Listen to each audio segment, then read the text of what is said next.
indiferentes son siempre, Señor.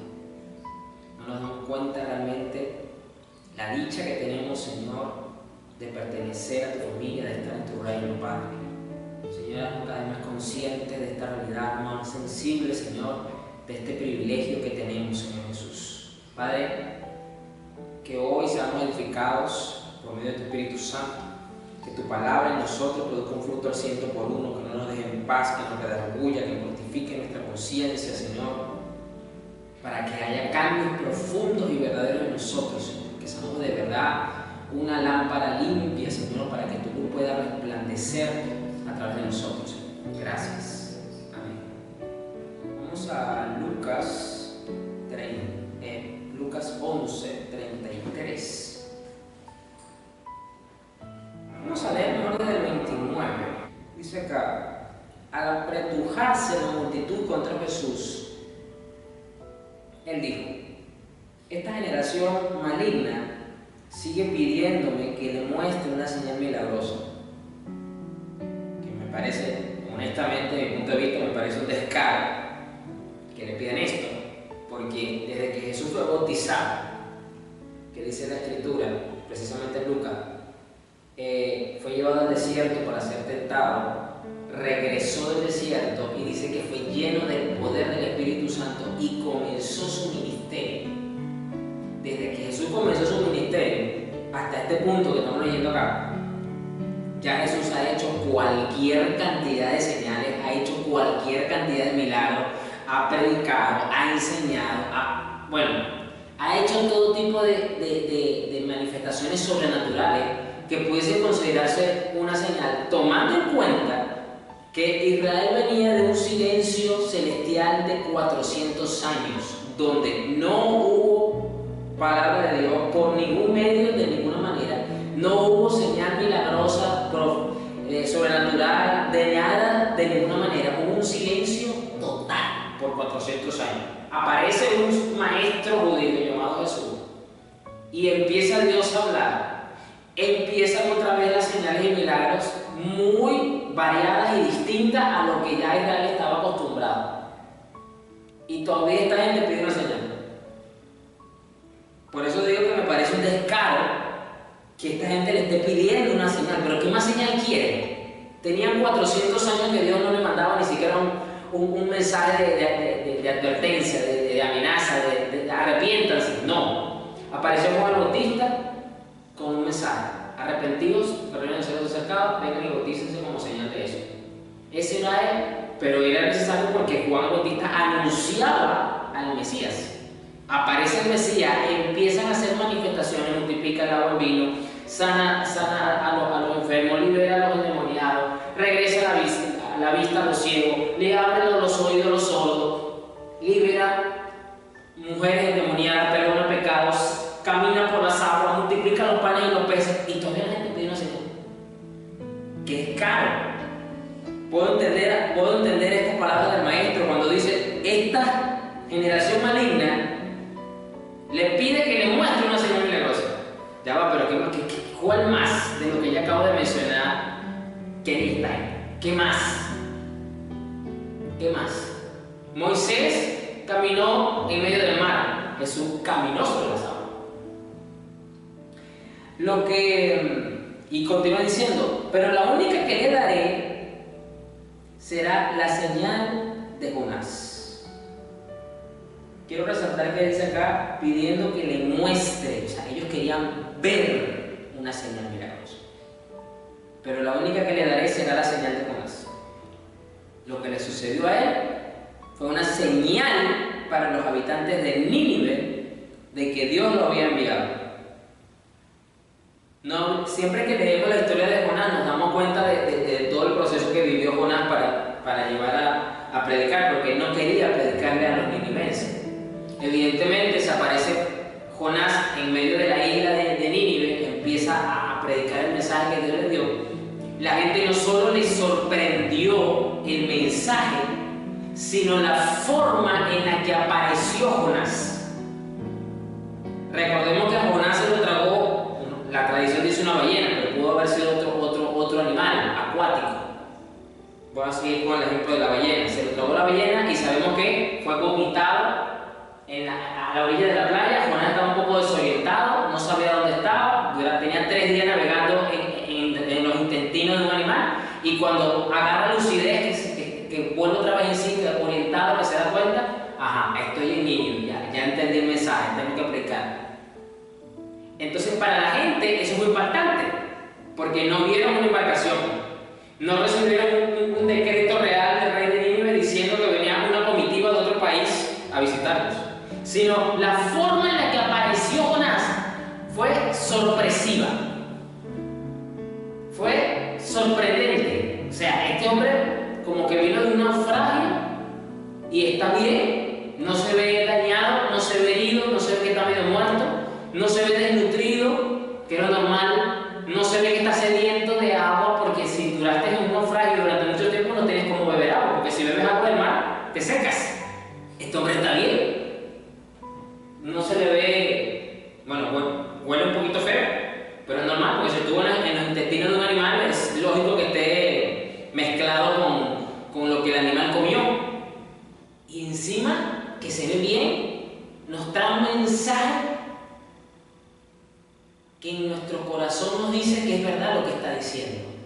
Y esto, por eso fue tan impactante el mensaje de Jonás para los ninivenses.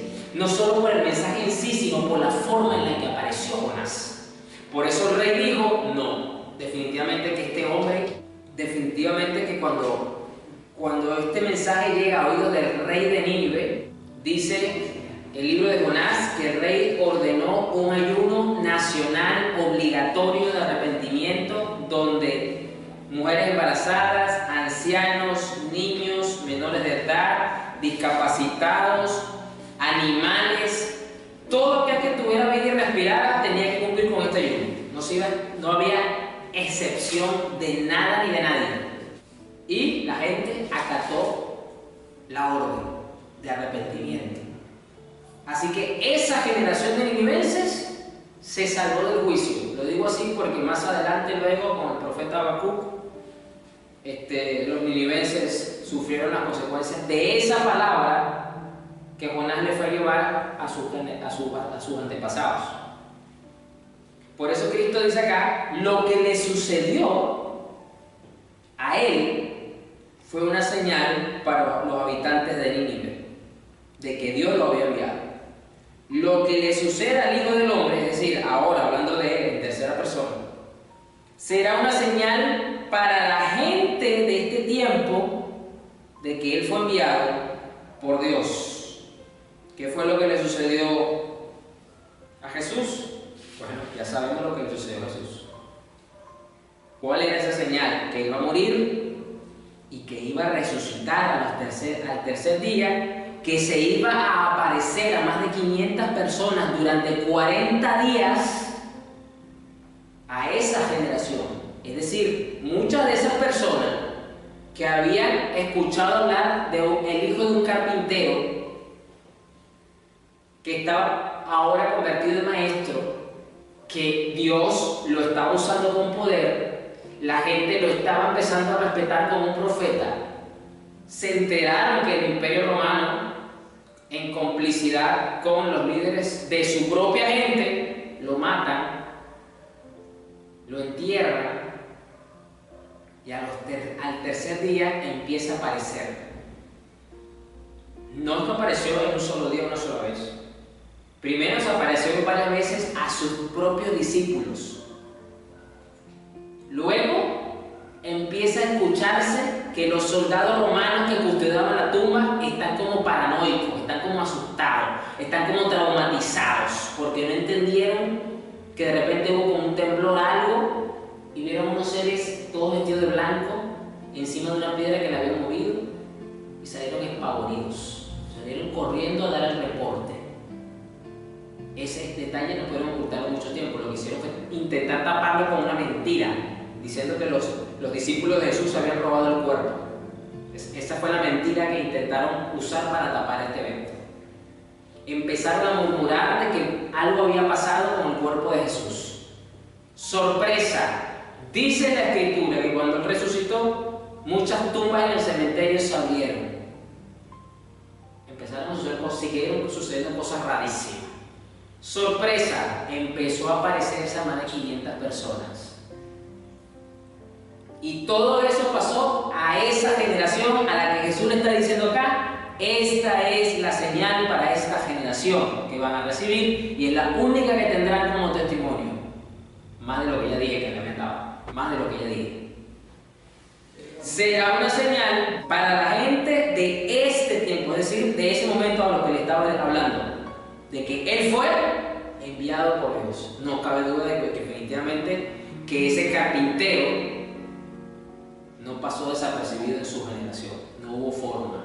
Continuó diciendo Jesús: el día del juicio, la reina de Saba se levantará contra esta generación y la condenará, porque vino de una tierra lejana para oír la sabiduría de Salomón. Para los que no han leído bien o no han profundizado, ya cuando Salomón estaba como rey, su fama se extendió por todos sus vecinos países, y la reina de Egipto, en ese momento era Saba, vino a entablar relaciones diplomáticas con el reino de Israel, con el rey Salomón, porque le había escuchado información de que él era un hombre muy sabio, muy inteligente, y quiso pues experimentarlo de primera mano. Ya no quiero que me lo cuenten, yo quiero escucharlo, yo quiero hablar con él. Voy a tener una relación diplomática entre mandatarios. Dice: porque vino de una tierra lejana para ver la sabiduría de Salomón. Ahora, alguien superior a Salomón está aquí, pero ustedes se niegan a escuchar. Jesús está diciendo: Salomón fue alguien muy importante, fue alguien grande, y una mujer vino desde muy lejos a escucharlo porque tuvo convicción de este hombre. Yo soy superior a Salomón. Ustedes están aquí cerquita y no creen. Los habitantes de Nínive también se levantarán contra esta generación el día del juicio y la condenarán, porque ellos se arrepintieron de sus pecados al escuchar la predicación de Jonás. Ahora alguien superior a Jonás está aquí, pero ustedes se niegan a arrepentirse. Y los más tremendos, esta es la introducción del mensaje, porque esto no es el texto que vamos a desarrollar. Pero es necesario conocer esto y usted va a entender por qué. El versículo 33 es donde vamos a desarrollar nuestro mensaje del día de hoy, que es la palabra central que Dios nos dio. Dice: nadie enciende una lámpara. Aquí Jesús nos da otra pequeña parábola, pero está enmarcada dentro de este contexto para que podamos entender mejor lo que Jesús está diciendo. Dice: nadie enciende una lámpara y luego la esconde o la pone debajo de una canasta. En cambio, una lámpara se coloca en un lugar alto donde todos los que entran en la casa puedan ver su luz. Recuerden que en las casas de la Jerusalén de la época no había energía eléctrica, no se había creado todavía ese sistema. Así que no había bombilla, no había lunas, focos, zócalos, como usted le diga. Y era todo lámparas de aceite que daban luz, por lo tanto buscaban, para que intentase alumbrar lo más posible, colocarlo en algún lugar, en una repisa, en una mesa alta dentro de la sala de la casa, para que por lo menos la mayor parte sea alumbrado. Por eso Jesús dice: nadie enciende una lámpara y luego la esconde o la pone debajo de una canasta, es decir, la enciende y encima le pones como tapa una canasta. Eso no tiene sentido. Entonces, ¿para qué la enciendes? Déjala apagada, no malgastes el aceite. En cambio, una lámpara se coloca en un lugar alto donde todos los que entren en la casa puedan ver su luz. Y esta es la relación que hay ahora. ¿Por qué? Porque en el versículo 29 dice: esta generación maligna sigue pidiéndome que le muestre, o sea, que ellos quieren ver una señal milagrosa.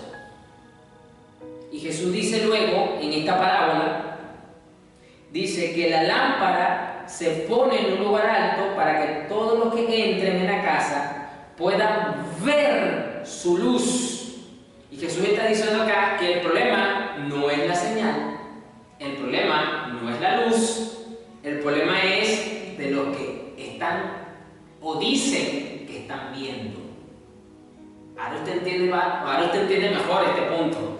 Como ya yo lo dije hace rato, el problema no eran las señales, porque ya lo dije. Jesús ya había hecho bastantes señales que por esas señales la gente lo perseguía.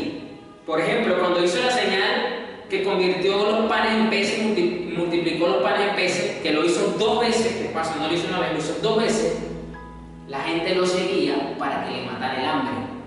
Y Jesús en una de esas se voltea y le dice: pero es que ustedes me siguen a mí porque yo les doy de comer.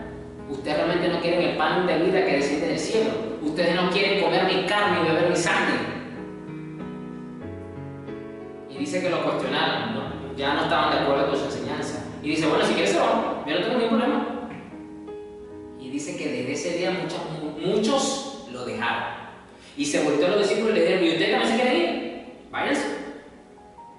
Y Pedro dijo aquella famosa frase: Señor, ¿a dónde iremos si solo tú tienes palabra de vida eterna? Y se quedaron. Así que señales hizo de sobra. Muchas de ellas. Así que a Jesús le costaba pasar desapercibido por un lugar, porque era demasiado famoso, era muy popular. La gente, debido a esas señales, lo seguía. Y a Jesús le costaba pasar incógnito, le costaba mucho, porque la gente ya estaba, no, por ahí dice que ya viene Jesús, te digo, no, que mañana va para no sé dónde. O sea, era la figura boom de la época. Muchos a favor, otros en contra, como ya usted sabe, como los líderes fariseos, por ejemplo, que andaban siempre buscando la manera de tender una trampa. Pero Jesús no pasaba desapercibido para nadie. Y eso es lo que ocurre cuando Jesús llega a un lugar. O sea, nadie queda igual, cada quien se parcializa, a favor o en contra. Pero no hay manera de que el Jesús diplomático que a veces quieren plantear, que quieren llevarse bien con todo, ese no es el Jesús que yo veo en las Escrituras. Lamentablemente no. Entonces, el problema no son las señales. Recuerden esta parte del versículo 29. Generación maligna sigue pidiéndome que le muestre una señal milagrosa. No dice: esta generación me pide una señal. No. Generación maligna. Le pide que ellos quieren ver señal milagrosa. Y luego en el 23 Jesús dice: para que todos los que entren en la casa puedan ver su luz. Jesús acá se pone como una lámpara que da luz, como la fuente de luz. En cambio, una lámpara se coloca en un lugar alto, donde todos los que entren en la casa puedan ver su luz. Versículo 34: tu ojo es una lámpara que da luz a tu cuerpo. Cuando tu ojo es bueno, todo tu cuerpo está lleno de luz, pero cuando tu ojo es malo, tu cuerpo está lleno de oscuridad. Asegúrate de que la luz que crees tener no sea en realidad oscuridad. Si estás lleno de luz, sin rincones oscuros, entonces toda tu vida será radiante, como si un reflector te llenara con su luz. Y este es el punto, que esta generación no podía ver la luz porque había rincones de oscuridad dentro de ellos. Por eso Jesús dice: generación maligna pide una señal. ¿Y cuál es la señal que les voy a dar? La señal de Jonás.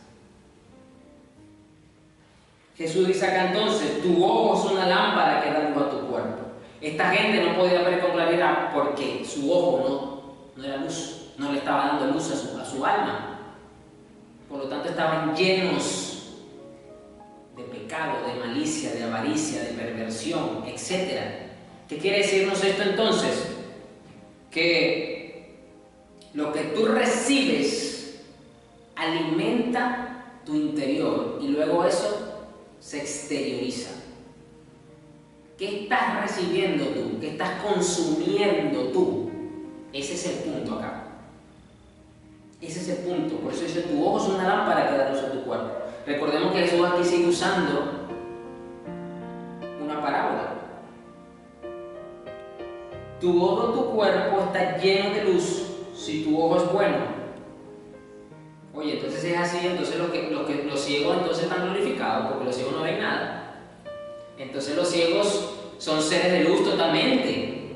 pero el que una persona se ciega no lo hace exento o no lo envuelve en una protección especial contra la tentación, contra el pecado, contra la maldad. Hay personas que son ciegas y mienten, pueden engañar, pueden manipular, pueden estafar, pueden adulterar, pueden robar.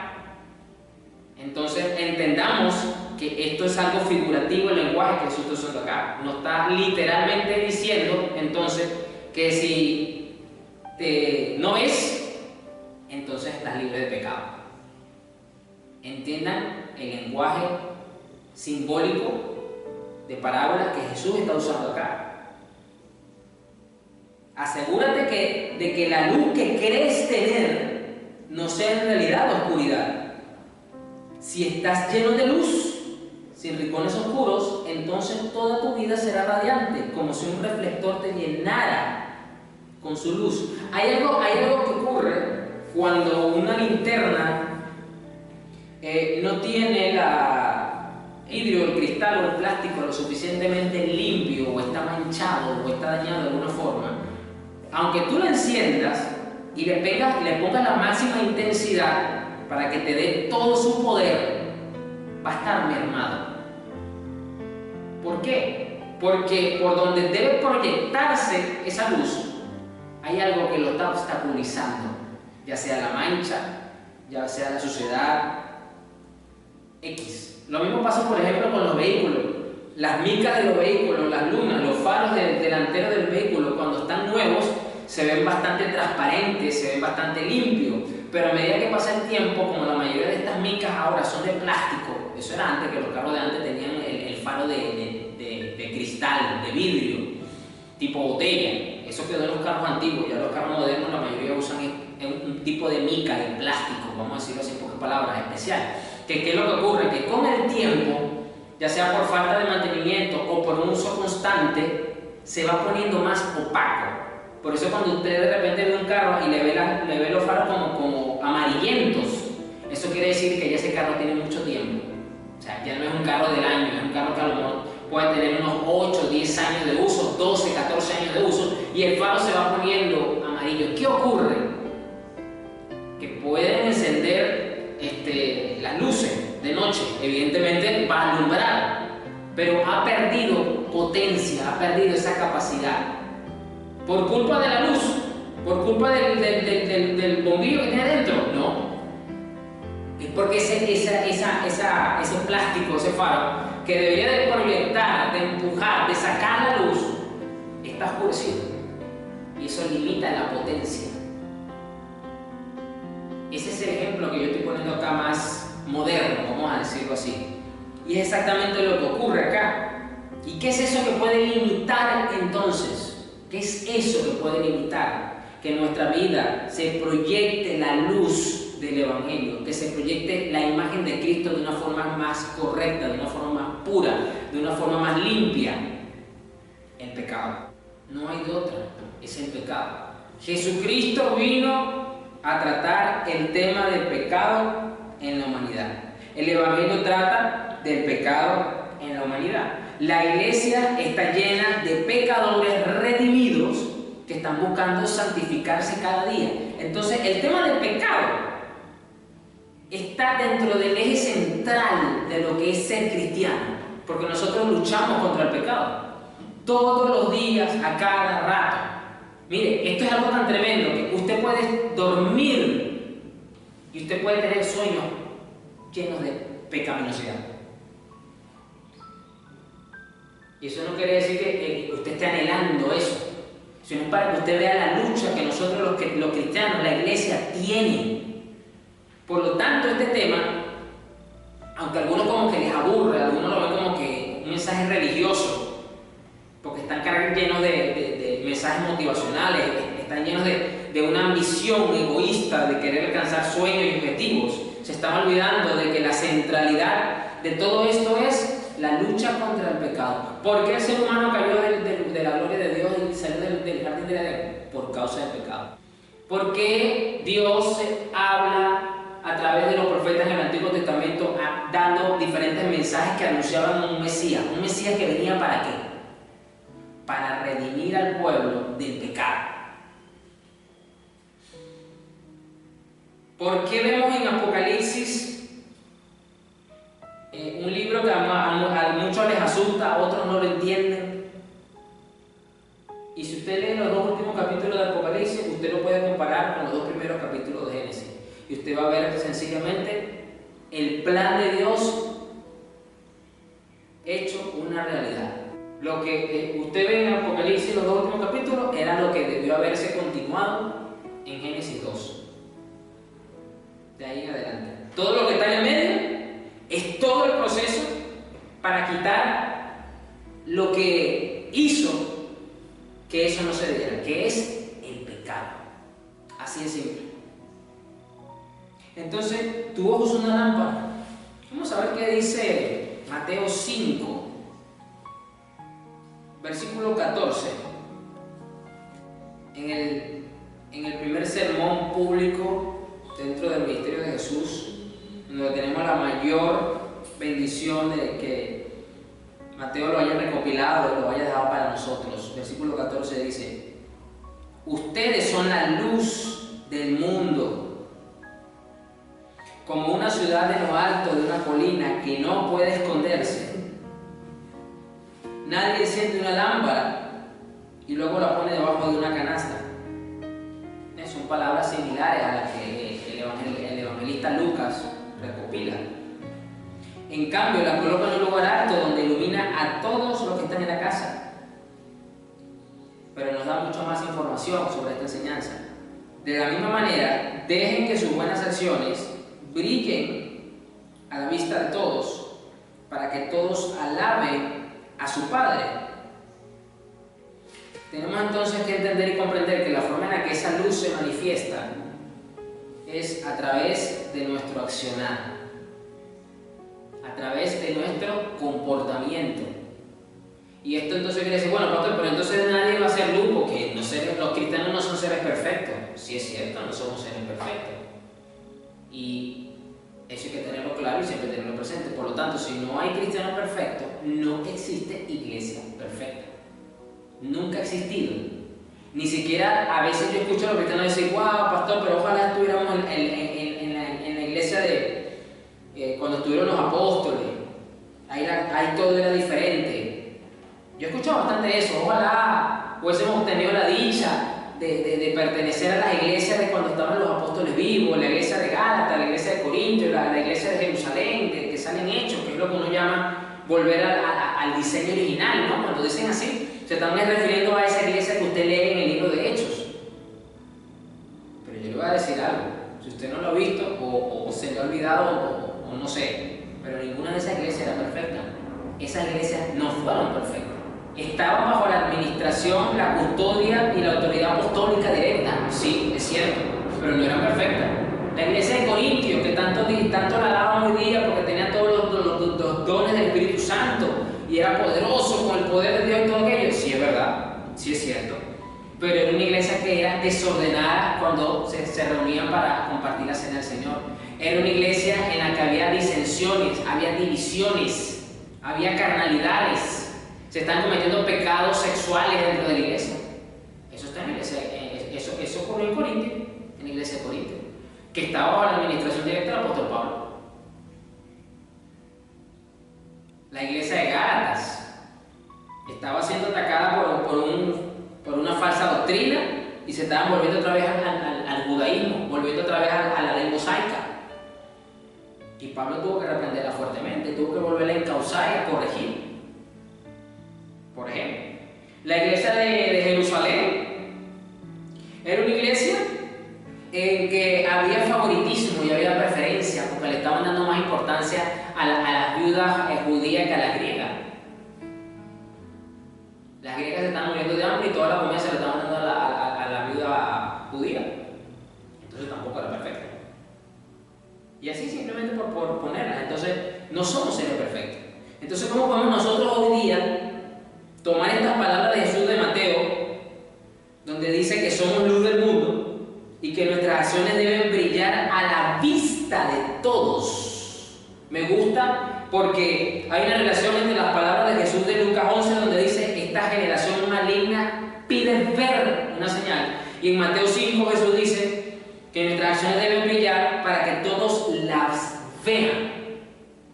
¿Por qué? Porque es que precisamente en la medida que tú te santificas, en la medida que tú te consagras, la luz del testimonio del Evangelio de Cristo empieza a quitar la ceguera a esas personas para que les entre la luz, puedan ver mejor la señal del Evangelio. Por eso dice, ustedes son la luz del mundo. ¿Y qué relación tiene esto entonces con esa palabra que Jesús dijo que yo soy la luz del mundo, pastor? No entiendo. ¿Él es la luz o nosotros somos la luz? Los dos somos la luz. Porque de Él recibimos la luz que nosotros proyectamos. Y somos cuerpo y Él es la cabeza. Eso es así. O sea, se supone que el cuerpo es una muestra de cómo es la cabeza. Hay una armonía en la naturaleza. Por ahí anda la ciencia jugando a ser Dios, intentando ser ahora haciendo trasplantes de cabezas. Una cosa bastante extraña, ¿no? Bastante desafiante. Es decir, un paciente que tiene el cuerpo podrido, muerto de alguna forma, le quieren trasplantar la cabeza a un donante que done su cuerpo. Le quieren pegar entonces la cabeza de este al cuerpo de este. La ciencia lo ve como algo maravilloso y fantástico, quizás, pero es algo bastante desafiante. Ustedes son la luz del mundo. Nadie enciende una lámpara y luego la pone debajo de una canasta. Esto que nos habla entonces nosotros, que nosotros no podemos escondernos, nosotros no podemos negar nuestra fe, nosotros no podemos disimular en lo que creemos. No podemos hacerlo. Muchas veces eso ocurre, y más en este contexto hostil en el que nos estamos habituando. Mire, de verdad, yo admiro y respeto a mis hermanos que viven en Congo, que viven en Nigeria, que viven en Pakistán, en Corea del Norte, en China, en estos países, porque en los primeros de África que nombré hay una persecución terrible hacia la fe cristiana. Los están literalmente cazando cuando se reúnen. Llegan los terroristas de Boko Haram y toda esta gente extremista radical y los masacran a tiro limpio en medio de las reuniones cristianas. En Corea del Norte, si te descubren con una Biblia, vas preso tú y va preso tu familia. Y ojo con esto, aunque tu familia sea atea y tú eras el único cristiano de esa casa, pero por culpa tuya van presos ellos también.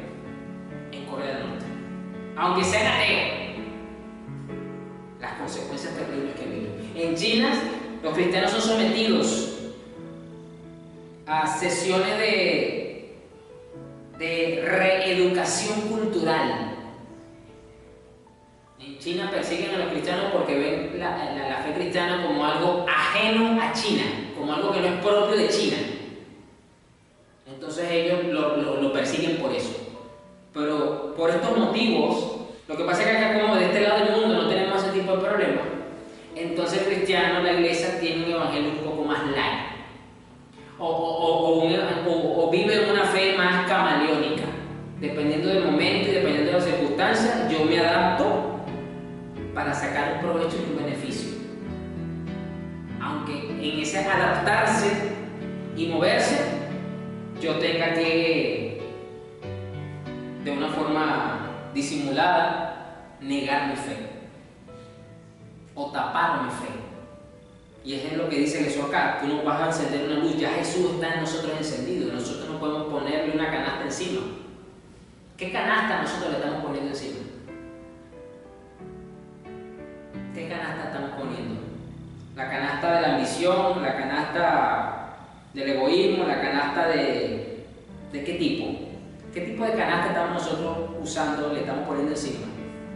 Miren, 2 Corintios 4, versículo 6. 2 Corintios 4, versículo 3 dice: si la buena noticia, es decir, si el evangelio que predicamos está escondida detrás de un velo, solo está oculto de la gente que se pierde.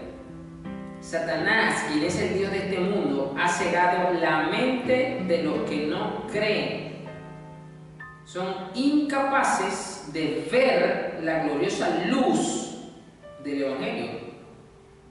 no entienden este mensaje acerca de la gloria de Cristo, quien es la imagen exacta de Dios. Como ven, no andamos predicando acerca de nosotros mismos. Predicamos que Jesucristo es Señor y nosotros somos siervos de ustedes por causa de Jesús.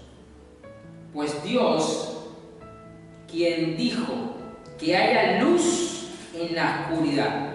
Si bien es cierto que Satanás ciega el entendimiento, endurece los corazones y las conciencias y hace cautiva el alma por medio del pecado, a través del pecado y para que vivan por y para el pecado, porque lo dice acá el versículo donde dice que Satanás ciega el entendimiento, es decir, no pueden ver la luz. También es cierto que cuando Dios ordena sobre la vida de alguien que resplandezca la luz, pues Dios dijo que haya luz en la oscuridad, esa ceguera desaparece. Si bien es cierto, usted se va a encontrar con personas ateas, con personas muy intelectuales, a lo mejor personas que están detrás de un argumento que usted dice, uy, pero esta persona sí es terca, no entiende lo que le estoy diciendo del Evangelio. Es verdad, hay gente así en el mundo, existe gente así, es correcto, pero en el momento que Dios determina salvar a esa persona, esa ceguera desaparece. Por eso que yo y usted no debemos de perder la fe. Yo siempre he dicho que mientras haya vida, hay esperanza. Mientras haya vida, hay esperanza. Entonces usted puede mantenerse orando por esa persona y predicándole el Evangelio y mostrando la luz de ese Evangelio a través de sus acciones. Porque usted no sabe si Dios en su santa y bendita y soberana voluntad salva a esa persona y da la orden de que esa ceguera empiece a desaparecer. ¿Y cuál es la luz que esa persona va a recibir? La luz que tú le estás dando. Esa luz se va a proyectar. Pues fue Dios quien dijo que haya luz en la oscuridad. Hizo que esta luz brille, escuche, hizo que esta luz brille en nuestro corazón. ¿Para que qué? Para que podamos conocer la gloria de Dios que se ve en el rostro de Cristo. Hay que recordar que usted y yo antes estábamos ciegos. Antes no veíamos la luz de Cristo. No lo veíamos. Fue Dios el que ordenó sobre nuestra vida que resplandezca la luz. Y ahora vemos con claridad. La ceguera se fue. La ceguera se fue totalmente. Por eso, volviendo a Lucas 11, dice, tu ojo es una lámpara que da luz a tu cuerpo. ¿Por qué? Porque es el ojo el que recibe la luz. ¿Quién es en nuestro ser el que recibe el Evangelio? ¿Dónde se impregna? ¿Qué se transforma? Nuestra alma, nuestro espíritu. ¿Somos qué? Espíritus vivos, en un alma vivificada. El mensaje del Evangelio, si bien es cierto, lo podemos escuchar o lo podemos leer, si eso no quita la ceguera en nuestra alma y nuestro espíritu, creencia con un demonio, por ejemplo, no hay diferencia con un ateo. Yo le voy a decir una cosa, Josefo, el historiador Josefo, es una de las principales fuentes extrabíblicas que narraron la existencia y la veracidad de la vida de Jesús, y dice pues que fue una persona, da testimonio de Jesús, una persona importante entre el pueblo judío, un maestro, y él no era cristiano, como lo acabo de decir, es una fuente extrabíblica, es decir, es una fuente en la que podemos ir y ver el testimonio de Cristo detrás de una persona que ni siquiera era cristiana. Era un pagano, era un idólatra, era un historiador romano de la época que narró en varios escritos puntuales la vida de Jesús. Él lo escribió. No tengo conocimiento de que se haya convertido a la fe cristiana, yo no lo tengo, pero él tuvo ese conocimiento. Y este es el punto al que voy. Hasta que Dios no ordena que haya luz en medio de la oscuridad, que cese esa oscuridad, ese conocimiento que tengas de la luz no va a causar un impacto en tu vida. Y podemos tener rincones de oscuridad. Por eso que nosotros los cristianos debemos siempre humillarnos y pedirle, Señor, que tu evangelio ilumine todas las áreas de nuestras vidas. Señor, yo reconozco que en esta área de mi vida me cuesta someterme a tu palabra, me cuesta poner en práctica tu palabra. Ayúdame, Señor, en esta área. Porque vamos a ser honestos y vamos a ser sinceros, hay áreas de nuestra vida donde se nos hace fácil. ¿Será porque nos gustan esas áreas? ¿Será porque el consejo que nos da la Biblia sobre esas áreas nos parece agradable y se nos hace fácil ponerlo en práctica? Pero hay que reconocer que en otras hay resistencia. Nos cuesta. Y lamentablemente lo que ocurre allí es que vamos a tener rincones llenos de oscuridad. Rincones. ¿Qué es lo que ocurre entonces? Que podemos entonces no estar teniendo toda esta luz, toda esta lámpara iluminando todo nuestro ser. La lámpara del Evangelio. Así que, ¿es esto? ¿Somos la luz del mundo? Sí. Pero tenemos que principalmente permitir que esta luz que ahora hemos recibido alumbre todo nuestro ser. Versículo 35 dice: asegúrate de que la luz que crees tener no sea en realidad oscuridad. Aquí esto es fundamental, hacernos un autoexamen, una autoevaluación. Espíritu Santo, dame testimonio de que lo que yo estoy considerando, de lo que yo estoy percibiendo que es luz, realmente no sea oscuridad. Porque nuestro criterio puede estar distorsionado, puede estar coaccionado, puede estar manipulado hasta por el mismo pecado.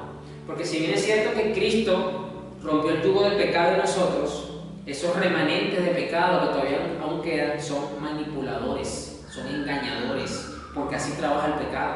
Buscan otra vez ejercer una influencia desde precisamente la oscuridad, para que no nos demos cuenta. Para que no nos demos cuenta.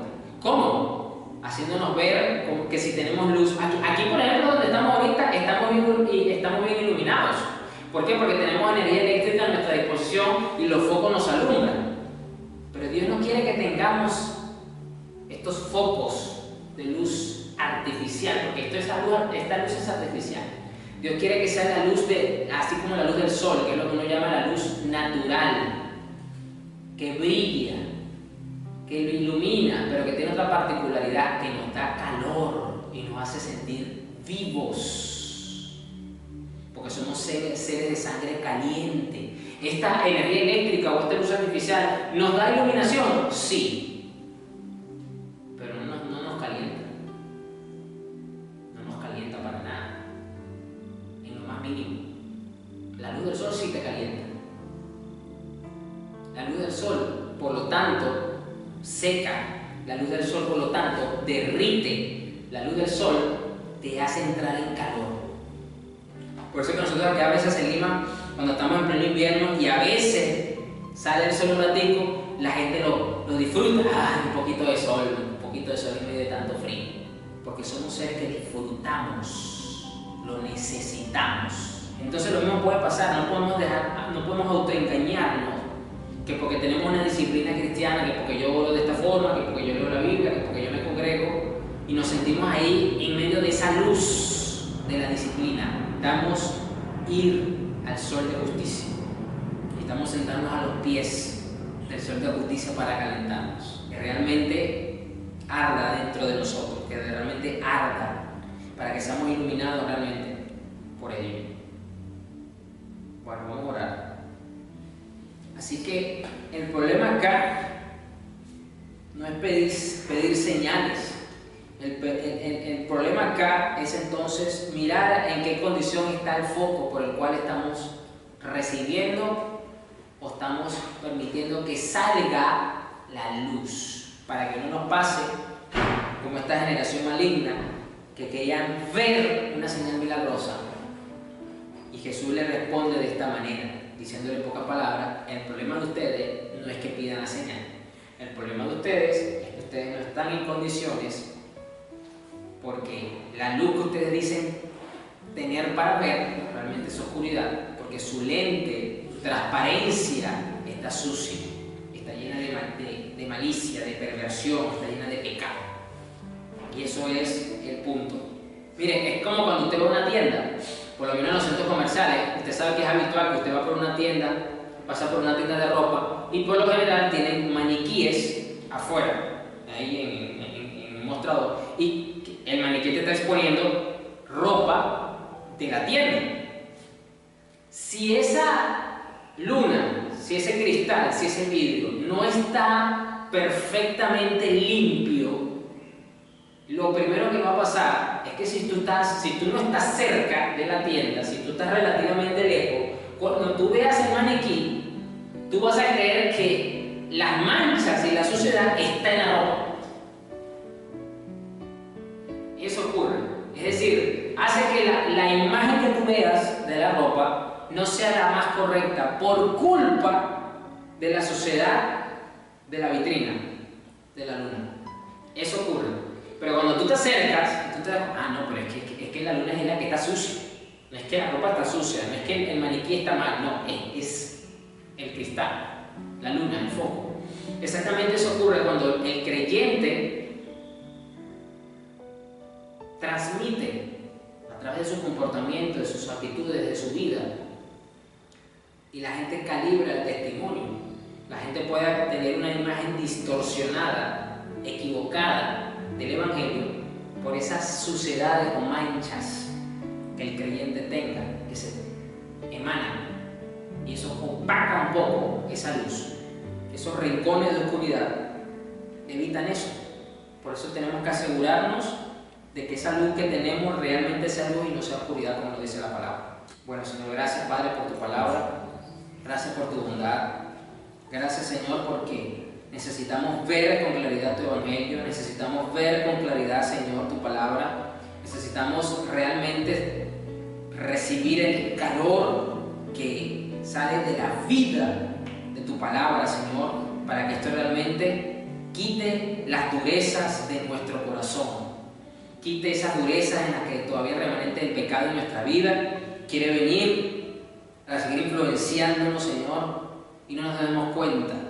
Padre, para que de esta manera nosotros que estamos llamados a ser representantes de ti en este mundo, realmente seamos una lámpara limpia, pura, santificada, consagrada, que a través de nuestras acciones, de nuestras palabras, de nuestras reacciones, podamos realmente mostrar la luz que hemos recibido de ti, para que alumbre, Señor, al mundo, para que alumbre sobre aquellos a los cuales tú has dado la orden de que resplandezca la luz en medio de las tinieblas, para que sin importar el nivel de pecado y de ceguera que Satanás haya querido poner sobre muchos, cuando tú das esa orden, Señor, esa luz pueda penetrar sus almas, Señor, y también puedan salir de las tinieblas a la luz y pasar del reino, Señor, de Satanás a tu reino, así como lo hiciste con nosotros, Señor. Padre, que de esta manera podamos vivir el Evangelio de una forma práctica, podamos mirar y podamos tener un discernimiento más claro para percibir los tiempos en los que nos movemos, para que no nos pase como esta generación que le demandaba a Jesús una señal. No se habían dado cuenta ya de las múltiples señales que Jesús había hecho, porque no podían ver con claridad por causa de la pecaminosidad en la que se encontraba, Señor. Padre, que podamos de esa forma entonces discernir el tiempo en el que estamos con mayor claridad. Padre, bendice sea tu pueblo, Señor, que hoy se reúne alrededor de tu nombre. Bendícele, Señor, y guárdales de todo mal y peligro. Amén.